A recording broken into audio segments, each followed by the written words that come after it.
Good morning. Welcome to SubtleTakes, where we take you fishing with us all across the beautiful state of Colorado. I'm Gary, and today we're heading out to the Arkansas River. It's early May.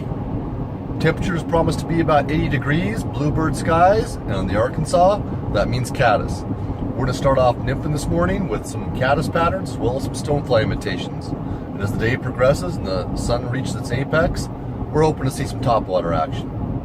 So, thanks for coming fishing with us today, and we'll see you out there on the river.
Alright, man. Well, that was a great day. Had a lot of fun. Bighorn Sheep Canyon is kind of a cool place. I gotta tell you, the fish in there generally range in the 10 to 14 inch size. They tend to be kind of cookie cutter browns, but they're beautiful fish, and it's a glorious setting, as I hope you saw on the video there. Yeah, it's a little bit of a drive for me, but it's well worth it, especially this time of year. I gotta tell you, there were caddis everywhere today. Not really blanket hatches like up and down the canyon, but you get into pockets where, you know, coming off of the willows and even on top of the water, you'd see an awful lot of caddis. And I did seine the water and found quite a few pupating caddis in there, and every once in a while you'd snag the bottom. You'd get a husk or two on a stick or even on your hook. So obviously this time of the year means caddis, but at the same time, I caught equal as many fish on a stonefly imitation as I did on caddis patterns. Ended up netting about a dozen, probably had a chance at 30, and lost 5 or 6, you know, within 5 or 6 feet of your feet there. And that's just bad fishing on my part. Truthfully, this should have been a 20 fish day if I'd gotten my act together, but hey, there you go, right? A couple of the patterns that we used today. One of the patterns I caught, as far as the stonefly imitation goes, most of my fish on today was this stonefly imitation in a size 10 to 12. You can see it's got a flashback to it that's tied with tubing, gold tubing over brown thread, and this thing was killer today. And I really think it wasn't necessarily this pattern particularly as much as it was the idea of the darker color stonefly was the ticket today rather than the true golden stone, probably at the point in the molting where they are right now. But that was a great pattern for us today. I also picked up some fish just on a straight up Prince Nymph.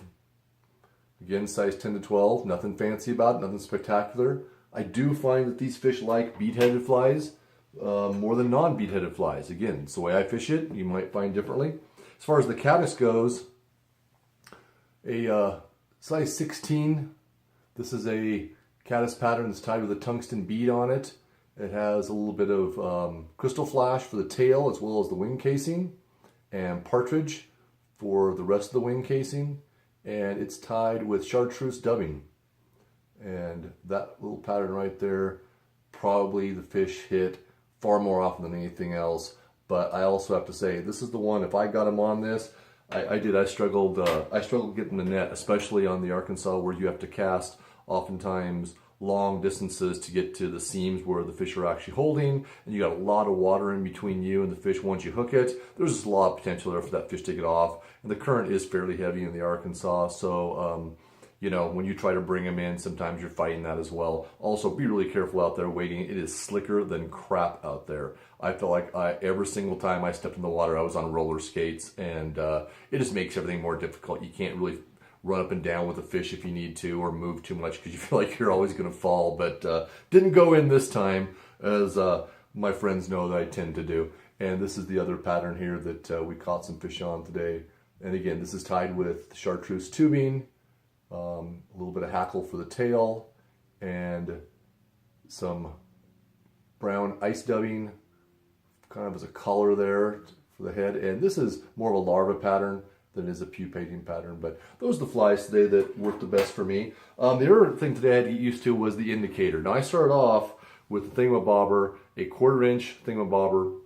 And I don't think you have to have white on the Arkansas necessarily. They don't seem to be indicator shy, but I just like to be able to detect the strikes. The problem with this was, with that current the way it is, as well as running my rig about 6 feet deep with a BB split shot on it, this just wasn't enough. It wasn't buoyant enough, and I kept finding this was being drug under, and that bothered me. So I went to the 3/4 inch size, and excuse me, I may have said that was a 1/4 inch. It's a 1/2 inch indicator, and this is my 3/4 inch indicator, which I think is the ticket on the Arkansas this time of year. So there's a little bit about kind of the rigging. Where are we fishing?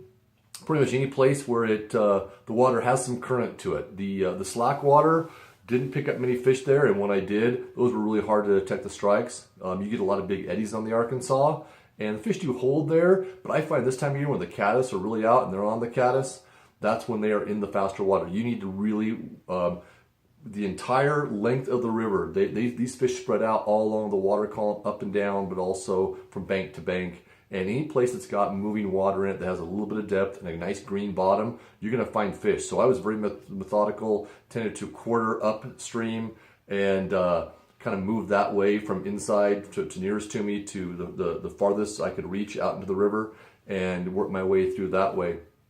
Only saw a couple of splashes late in the afternoon that would indicate rising fish, and wasn't really enough for me to break out the dry dropper.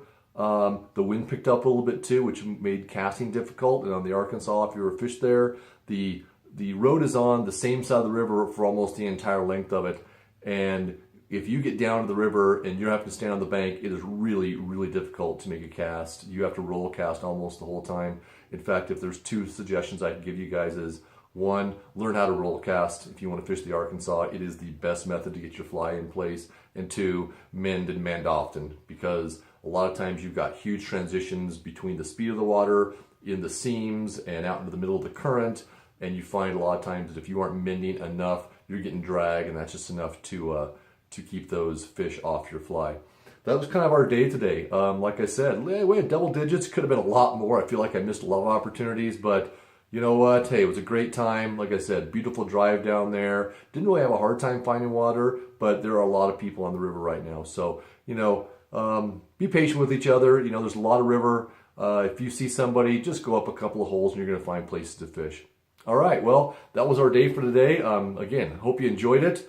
Thanks for tuning in. Please subscribe to this channel. We are really trying to create something here that is worth watching. We hope that you're enjoying it. And also check out our website at SubtleTakes.com for lots of other content out there, including some kind of rants and insights that I like to give once in a while. And join us on Instagram as well as Facebook, because there's lots of cool pictures on there and some good content. All right? So, till next time, thanks for fishing with us.